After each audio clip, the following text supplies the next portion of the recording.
ਮੈਨੂੰ ਜੀ ਵਿਆਹ ਤੇ ਜਦੋਂ ਆਪਾਂ ਕਿਸੇ ਨੂੰ ਸਾਦਦੇ ਹਾਂ ਤੇ ਕਾਰਡ ਦੇਣਾ ਪੈਂਦਾ ਅਗਲੇ ਨੂੰ ਤੇ ਮਾਣ-ਤਾਣ ਨਾਲ ਕਹਿਣਾ ਪੈਂਦਾ ਵੀ ਭਾਈ ਆਈ ਪਰਿਵਾਰ ਆਇਓ ਸਾਰਾ। ਪਰ ਹੁਣ ਦੱਸਦੇ ਆ ਵੀ ਈਡੀ ਨੂੰ ਕਾਰਡ ਦੇਣ ਦੀ ਲੋੜ ਨਹੀਂ, ਵਿਆਹ 'ਚ 4 ਨੋਟ ਸਿੱਟ ਦਿਓ ਤਾਂ ਈਡੀ ਆ ਜਾਂਦੀ ਹੈ। ਵਿਆਹ 'ਚ ਈਡੀ ਦਾ ਲੇਖਾ ਪੈ ਗਿਆ ਮੈਨੂੰ। ਹਾਂਜੀ, ਕਹਾਵਤ ਹੈ ਕਿ ਵਿਆਹ 'ਚ ਬੀ ਦਾ ਲੇਖਾ, ਪਰ ਹਾਂਜੀ ਇੱਥੇ ਹੈਗੀ ਹੈ। ਵਿਆਹ 'ਚ ਈਡੀ ਦਾ ਲੇਖਾ ਹੈ। ਤੋ ਬਈ ਗੱਲ ਇਹ ਆ ਕਿ ਮਸਲਾ ਜਿਹੜਾ ਹੈ ਉਹ ਕੁਛ ਥੋੜਾ ਟੇਢਾ ਵੀ ਹੈਗਾ। ਜੀ। ਦੱਸਦੇ ਆ ਕਿ ਅਸੀਂ ਸ਼ਾਦੀ ਦੇ ਵਿੱਚ ਜੋ ਕੁਛ ਚੱਲ ਰਿਹਾ ਸੀਗਾ ਉਹ ਮਤਲਬ ਕਿ ਇੰਨਾ ਜ਼ਿਆਦਾ ਕਹਿ ਲਓ ਧੂਮ ਧੜਕੇ ਵਾਲਾ ਸੀਗਾ ਕਿ ਕੁਛ ਮੰਤਰੀ ਸਾਹਿਬ ਵੀ ਪਹੁੰਚੇ ਸੀਗੇ, ਮੰਤਰੀ ਸਾਹਿਬਾਨ ਵੀ ਪਹੁੰਚੇ ਸੀ। ਇੱਥੋਂ ਤੱਕ ਕਿ ਇੱਕ ਹਿੰਦੀ ਨਿਊਜ਼ ਪੋਰਟਲ ਨੇ ਤੇ ਇਹ ਵੀ ਲਿਖਿਆ ਵਾ ਕਿ ਮਾਨ ਸਾਹਿਬ ਦੇ ਭੈਣ ਜੀ ਵੀ ਉੱਥੇ ਸਨ। ਤਾਂ ਤੁਸੀਂ ਆਪ ਸਮਝ ਸਕਦੇ ਹੋ ਕਿ ਮਾਮਲਾ ਕਿੰਨਾ ਟੇਢਾ ਹੈ, ਮਾਮਲਾ ਕਿੰਨਾ ਹਾਈ ਪ੍ਰੋਫਾਈਲ ਹੈ। ਜਿੱਥੇ ਈਡੀ ਆਈ ਹੈ, ਈਡੀ ਸਵੇਰ ਦੀ ਹੀ ਆਈ ਆ। ਦੇਖੋ ਈਡੀ ਦਾ ਜਾਂ ਸੀਬੀਆਈ ਦੀ ਜਿਹੜੀ ਰੇਡ ਹੁੰਦੀ ਹੈ ਨਾ, ਇਹਦਾ ਇੱਕ ਪ੍ਰੋਟੋਕਾਲ ਹੁੰਦਾ ਹੈ। ਇਹਦੇ ਵਿੱਚ ਇਹ ਨਹੀਂ ਹੈਗਾ ਕਿ ਕੋਈ ਵੀ ਅਰਲੀ ਜੀ ਫੜ ਕੇ ਉੱਥੇ ਗਾਹ ਨਿਕਲ ਜਾਏਗਾ। ਰੁਕੋ ਰੁਕੋ ਰੁਕੋ, ਤੁਹਾਡੀ ਬੈਟਰੀ ਦੇਖਣੀ ਹੈ ਜਿਹਦੇ ਨਾਲ ਮਾਰ ਕੇ ਸਰਚਾ ਮਾਰ ਕੇ ਤੁਸੀਂ ਸੂਈਆਂ ਲੱਭਦੇ ਹੋ, ਕਦੂਈਆਂ ਲੱਭਦੇ ਹੋ, ਐਸਾ ਨਹੀਂ ਹੈ। ਉਹਨਾਂ ਦਾ ਇੱਕ ਪ੍ਰੋਟੋਕਾਲ ਹੁੰਦਾ, ਨਾਲ ਉਹਨਾਂ ਦੇ ਕਈ ਵਾਰ ਲੋਕਲ ਪੁਲਿਸ ਵੀ ਹੁੰਦੀ ਹੈ, ਕਈ ਵਾਰ ਜਿਹੜੇ ਨੀਮ ਫੌਜੀ ਦਸਤੇ ਇਹ ਵੀ ਆ ਜਾਂਦੇ ਨੇ।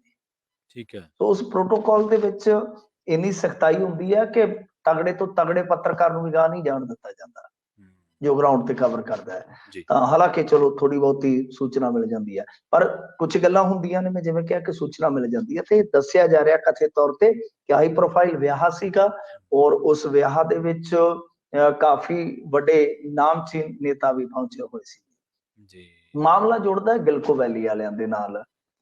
ਦੇਖੋ ਗੱਲ ਕੀ ਹੈ ਕਿ ਜਿਹੜੇ ਹੈਗੇ ਨੇ ਰਣਜੀਤ ਸਿੰਘ ਗਿੱਲ, ਉਹਨਾਂ ਦੇ ਦਫ਼ਤਰ ਦੇ ਵਿੱਚ ਵੀ ਛਾਪਾ ਪਿਆ ਤੇ ਪਾਰਟਨਰ ਨੇ ਜਿਹੜੇ ਉਹਨਾਂ ਦੇ ਰਣਧੀਰ ਸਿੰਘ ਧੀਰਾ, ਉਹਨਾਂ ਦੇ ਘਰ ਵੀ ਰੇਡ ਹੋਈ ਆ। ਤੇ 3 ਜਗ੍ਹਾ ਤੇ ਰੇਡ ਹੋਈ ਆ ਤੇ ਤੀਜੀ ਰੇਡ ਜਿਹੜੀ ਹੋਈ ਆ ਉਹ ਹੋਈ ਆ ਖਰੜ ਦੀ ਜਿਹੜੀ ਨਗਰ ਪ੍ਰੀਸ਼ਦ ਪ੍ਰਧਾਨ ਆ ਬੀਬੀ ਜਸਪ੍ਰੀਤ ਕੌਰ ਲੌਂਗੀਆ, ਉਹਨਾਂ ਦੇ ਜੇਠ ਕਾਲਾ ਸੈਣੀ ਦੇ ਘਰੇ। ਤਾਂ ਇਹ ਮਾਮਲਾ ਕੁਛ ਮਤਲਬ ਕਿ ਇਸ ਤਰ੍ਹਾਂ ਹੀ ਜੁੜ ਗਿਆ ਕਿ ਕੋਈ ਬਿਲਡਰ, ਫਿਰ ਇਸ ਤੋਂ ਇਲਾਵਾ ਕਾਰੋਬਾਰੀ ਤੇ ਗਾਂ ਦੀ ਗਾਂ ਨੇਤਾ। ਤਾਂ ਫਿਰ ਨੇਤਾਵਾਂ ਦੇ ਉਹ ਤਾਂ ਆਪਾਂ ਨੂੰ ਪਤਾ ਹੈ ਨਾ, ਖਾਨਾ ਦੇ ਖਾਨ ਪਰਾਉਣੇ। ਜੀ ਬਿਲਕੁਲ। ਜਦੋਂ ਕਿਉਂਕਿ ਦੇਖੋ ਇਹ 2 ਵਾਰ ਵਿਧਾਨ ਸਭਾ ਦਾ ਇਲੈਕਸ਼ਨ ਲੜ ਚੁੱਕੇ ਆ ਨਾ ਗਿੱਲ ਸਾਹਿਬ। ਹਾਂਜੀ ਲੜ ਚੁੱਕੇ। ਇਹ ਇਲੈਕਸ਼ਨ ਲੜ ਚੁੱਕੇ ਆ, ਐਤਕੀ ਵੀ ਹਾਰੇ ਸਨ ਅਨਮੋਲ ਗਗਨ ਤੋਂ, ਜੇ ਮੈਂ ਗਲਤ ਨਹੀਂ ਹਾਂ, ਖਰੜ ਤੋਂ। ਜੀ ਜੀ। ਉਜਾਗਰ ਸਿੰਘ ਵਡਾਲੀ ਦੀ ਟਿਕਟ ਇਹਨਾਂ ਨੇ ਹੀ ਕਟਵਾਈ ਸੀ, ਮਤਲਬ ਕਿ ਇਹਨਾਂ ਨੇ ਕਟਵਾਈ ਜਾਂ ਉਹਨਾਂ ਨੇ ਕੱਟੀ, ਕਹਿਣ ਦਾ ਮਤਲਬ ਕਿ ਇਹ ਦਾਅਵੇਦਾਰ ਬਣੇ ਤਾਂ ਉਹਨਾਂ ਦੀ ਟਿਕਟ ਕੱਟੀ ਗਈ ਉਜਾਗਰ ਸਿੰਘ ਵਡਾਲੀ ਦੀ। ਫਿਰ ਬਹੁਤ ਜ਼ਿਆਦਾ ਮਤਲਬ ਕਿ ਗੁੱਸੇ ਗਿਲੇ ਵਾਲਾ ਦੌਰ ਵੀ ਚੱਲਿਆ। ਤਾਂ ਇਹ ਇਲੈਕਸ਼ਨ ਲੜ ਚੁੱਕੇ ਨੇ, ਕਾਰੋਬਾਰੀ ਆ, ਤਾਂ ਫਿਰ ਨੇਤਾ ਹੋਣੇ ਜਿਹਦੀ ਚਰਚਾ ਆਪਾਂ ਕਰ ਰਹੇ ਹਾਂ ਤਾਂ ਸੁਭਾਵਿਕ ਹੈ, ਕਿਉਂਕਿ ਵਿਆਹ ਸ਼ਾਦੀਆਂ 'ਚ ਮਿਲਵਰਤਨ ਤੇ ਹੈਗਾ ਹੀ ਆ ਨਾ ਇਹਨਾਂ ਦਾ। ਤਾਂ ਹੋ ਸਕਦਾ ਕਿ ਜਿਹੜੀਆਂ ਇਹ ਚਰਚਾਵਾਂ ਨੇ ਉਹ ਸੱਚ ਵੀ ਹੋਣ। ਵੈਸੇ ਚਰਚਾਵਾਂ ਨੂੰ ਚਰਚਾਵਾਂ ਦੇ ਤੌਰ ਤੇ ਲੈ ਕੇ ਚੱਲਦੇ ਰਹਿਣਾ ਚਾਹੀਦਾ।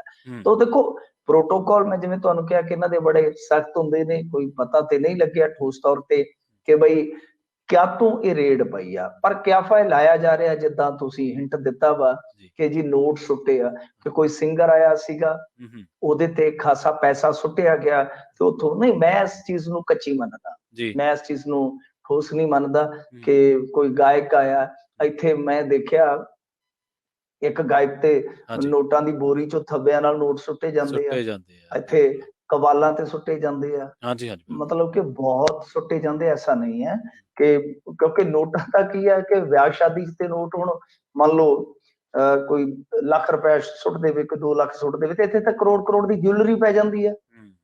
ਜੀ ਜੀ ਬਿਲਕੁਲ। NRI ਸਰ 3-3 ਕਰੋੜ ਰੁਪਏ, 4-4 ਕਰੋੜ ਰੁਪਈਆ ਖਰਚਦੇ, ਤਦੇ ਤੇ ਰੋਂਦੇ ਆ ਨਾ ਕਿ ਅਸੀਂ ਪੰਜਾਬ ਚ ਆ ਕੇ 3-4 ਕਰੋੜ ਰੁਪਈਆ ਖਰਚਦੇ ਵੀ ਆ। ਤੇ ਉਲਟਾ ਤੁਹਾਡੇ ਸ਼ਰਾਬ ਦੇ ਠੇਕੇਦਾਰ ਜਿਹੜੇ ਵਿੰਗੇ ਟੇਢੇ ਜੇ ਆ, ਉਹ ਆ ਕੇ ਤੇ ਸਾਨੂੰ ਵਿੰਗੇ ਟੇਢੇ ਦੇ ਢੰਗ ਦੇ ਨਾਲ ਹੀ ਦਬਾਉਂਦੇ ਆ। ਰੋਣਾ ਤਾਂ ਇਸੇ ਗੱਲ ਦਾ ਹੈ ਨਾ। ਤੋ ਇਹ ਆ ਕਿ ਇਹ ਤਾਂ ਚਲੋ ਆਨੇ ਬਾਨੇ ਹੁੰਦੇ, ਹਾਲੇ ਠੋਸ ਜਾਣਕਾਰੀ ਨਹੀਂ ਹੈ, ਪਰ ਇਹ ਹੋ ਸਕਦਾ ਆ ਕਿ ਕੋਈ ਮਾਮਲਾ ਜਿਹੜਾ ਉਹ ਜੁੜਿਆ ਹੋਵੇ ਕਾਰੋਬਾਰੀ ਦੇ ਨਾਲ, ਕਿਸੇ ਵੀ ਕਾਰੋਬਾਰੀ ਦੇ ਨਾਲ, ਤਾਂ ਕੋਈ ਵਪਾਰਕ ਐਂਗਲ ਹੋ ਸਕਦਾ ਹੈ। ਤਾਂ ਇਹ ਤਾਂ ਬਹਾਨੇ ਹੁੰਦੇ ਆ ਤਾਂ ਕਿ, ਕਿਉਂਕਿ ਘਰ ਵੜਨਾ ਕਿਸੇ ਨੂੰ ਕੋਈ ਵੀ ਬਹਾਨਾ ਹੋ ਸਕਦਾ ਆ। ਇਹੀ ਤੇ ਰੋਂਦਾ ਸੀਗਾ ਨਾ ਸੁਖਪਾਲ ਸਿੰਘ ਖਹਿਰਾ ਉਸ ਟਾਈਮ। ਤਾਂ ਈਡੀ ਨੇ ਕੋਈ ਨਾ ਕੋਈ ਬਹਾਨਾ ਲੱਭਣਾ ਹੁੰਦਾ। ਸੋ ਬਹਾਨਾ ਕੋਈ ਵੀ ਹੋ ਸਕਦਾ, ਪਰ ਮੈਨੂੰ ਨਹੀਂ ਲੱਗਦਾ ਕਿ ਕਿਸੇ ਗਾਇਕ ਤੇ ਸੁੱਟੇ ਨੋਟਾਂ ਨੂੰ ਸੁੰਘ ਕੇ ਆ ਜਾਣਗੇ। ਜੀ ਤਾਂ ਕੁਝ ਹੋਰ ਮਾਮਲਾ ਵੀ ਹੋ ਸਕਦਾ, ਦੇਖਦੇ ਆ ਅੱਗੇ ਕੀ ਬਣਦਾ ਹੈ। ਪਰ ਇਹ ਰੇਡਾਂ ਜਿਹੜੀਆਂ ਇਸ ਤਰ੍ਹਾਂ ਦੀਆਂ ਪੰਜਾਬ ਦੇ ਵਿੱਚ ਚੱਲੀ ਜਾ ਰਹੀਆਂ ਨੇ, ਚੱਲੀ ਜਾ ਚੱਲੀ ਜਾ ਰਹੀਆਂ। ਇਆਲੀ ਸਾਹਿਬ ਤੋਂ ਲੈ ਕੇ ਇੱਥੇ ਤੇ ਇੱਕ ਅਖਬਾਰ ਦਾ ਮਤਲਬ ਕਿ ਬੜਾ ਵੱਡਾ ਕਾਰੋਬਾਰੀ ਵੀ ਹੈ, ਨਾਲ ਇੱਕ ਅਖਬਾਰ ਦਾ ਉਹ ਸੰਪਾਦਕ ਵੀ ਹੈ, ਸਮਝ ਲਓ ਮਾਲਕ ਵੀ ਹੈ। ਆਮ ਆਦਮੀ ਪਾਰਟੀ ਦੇ ਨਾਲ ਅੱਜ ਕੱਲ੍ਹ ਇੰਨੀਆਂ ਪੀਂਘਾਂ ਝੂਟਦਾ ਕਿ ਸਧਾਰਨ ਪ੍ਰੈਸ ਨੋਟ ਵੀ ਉਹ ਨੈਸ਼ਨਲ ਪੇਜ ਤੇ ਛਾਪਦਾ ਹਿੰਦੀ ਚ। ਜੀ ਰੋਟੀ ਪੰਜਾਬੀ ਦੀ ਖਾਈ ਜਾਂਦਾ ਤੇ ਆਪਦੇ ਵੈਬ ਚੈਨਲ ਦਾ ਵੀ ਨਾਂ ਹਿੰਦੀ ਵਾਲਾ ਰੱਖੀ ਬੈਠਾ। ਤੇ ਜਲੰਧਰ ਦੇ ਵਿੱਚ ਇੱਕ ਅਫਸਰ ਕੁੱਟਿਆ ਸੀ, ਉਹਦੀ ਹਵੇਲੀ ਚ ਕੁੱਟਿਆ ਗਿਆ, ਉਹਨੇ ਮਾਮਾ ਠਾਕੁਰ ਵਾਲੀ ਹਵੇਲੀ ਬਣਾ ਰੱਖੀ ਆ। ਮਤਲਬ ਉਹਦੇ ਘਰ ਰੇਡ ਪਈ ਤੇ ਕਿਸੇ ਮੀਡੀਆ ਵਾਲੇ ਦੀ ਮਤਲਬ ਕਿ ਇਹ ਵੀ ਨਹੀਂ ਜ਼ੁਬਾਨ ਕੁਸਕੀ ਕਿ ਬਈ ਉਹਦੇ ਘਰ ਰੇਡ ਪੈ ਗਈ ਆ, ਵੀ ਵਿੱਚ ਦੇ ਘਰ ਰੇਡ ਵੱਜੀ ਆ। ਜੀ ਜੀ ਜੀ ਬਿਲਕੁਲ, ਕਿਸੇ ਚ ਹਿੰਮਤ ਨਹੀਂ ਹੋਈ ਹੈ ਜੀ। ਤੋ ਰੀੜ ਦੀ ਹੱਡੀ ਮੀਡੀਆ ਦੀ ਜਿਹੜੀ ਆ ਉਹ ਲੱਭਦੇ ਕਿਤੇ ਮਾੜੀ ਮੋਟੀ ਕਿਤੇ ਲੱਭ ਜਾਂਦੀ ਆ, ਉਹ ਟੋਟ ਆ ਕੇ ਉਹਦਾ ਮਤਲਬ ਕਿ ਰੇਡਾਂ ਵੱਜ ਰਹੀਆਂ। ਹੁਣ ਰੇਡ ਵੱਜਣ ਦਾ ਮਤਲਬ ਇਹ ਵੀ ਨਹੀਂ ਹੁੰਦਾ ਕਿ ਕੋਈ ਗੁਨੇਗਾਰ ਆ। ਬਿਲਕੁਲ ਸਹੀ। ਜਿਨ੍ਹਾਂ ਕਾਰੋਬਾਰੀਆਂ ਦੇ ਘਰ ਰੇਡ ਵੱਜੀ ਆ, ਇਹਦਾ ਮਤਲਬ ਇਹ ਥੋੜੀ ਆ ਕਿ ਉਹ ਗੁਨਾਹਗਾਰ ਨੇ। ਰੇਡ ਤੁਹਾਡੇ ਘਰ ਵੀ ਵੱਜ ਸਕਦੀ ਹੈ, ਮੇਰੇ ਘਰ ਵੀ ਵੱਜ ਸਕਦੀ ਹੈ, ਰੇਡ ਵੱਜਣ ਦਾ ਕੀ ਆ ਜੀ। ਤੋ ਗੱਲ ਇਹ ਹੈ ਕਿ ਰੇਡਾਂ ਮਾਰੀਆਂ ਜਾ ਰਹੀਆਂ ਨੇ, ਉਹਦੇ ਪਿੱਛੇ ਵੀ ਕਈ ਕਾਰਨ ਆ। ਉਹਦੇ ਪਿੱਛੇ ਵੀ ਕੁਝ ਸਿਆਸੀ ਕਾਰਨ ਨੇ, ਕੁਝ ਐਸੇ ਵੈਸੇ ਕਾਰਨ ਹੈਗੇ ਆ ਕਿ ਚੋਰੀ ਚਕਾਰੀ ਵੀ ਚੱਲਦੀ ਆ। ਦੋਨੇ ਕਾਰਨ ਹੈਗੇ ਆ। ਤਾਂ ਇਹਦੇ ਵਿੱਚ ਹੁਣ ਆਪਾਂ ਠੋਸ ਤੌਰ ਤੇ ਤਾਂ ਨਹੀਂ ਕਹਿ ਸਕਦੇ, ਕਿਉਂਕਿ ਮੈਂ ਜਿਵੇਂ ਤੁਹਾਨੂੰ ਕਿਹਾ ਕਿ ਪ੍ਰੋਟੋਕਾਲ ਬਹੁਤ ਸਖਤ ਹੁੰਦਾ ਹੈ। ਇਹ ਤੁੱਕੇਬਾਜ਼ੀ ਹੁੰਦੀ ਹੈ, ਕੋਈ ਕਹਿੰਦਾ ਇਹਦੇ ਕਰਕੇ ਪਈ ਆ, ਕੋਈ ਕਹਿੰਦਾ ਇਹਦੇ ਕਰਕੇ ਪਈ ਆ। ਜਦੋਂ ਵੀ ਈਡੀ ਨੇ ਕੋਈ ਆਫੀਸ਼ੀਅਲੀ ਸਟੇਟਮੈਂਟ ਦਿੱਤੀ ਤਾਂ ਆਪਾਂ ਫਾਲੋ ਅਪ ਜਿਹੜਾ ਉਹਦਾ ਕਰ ਦੇਵਾਂਗੇ।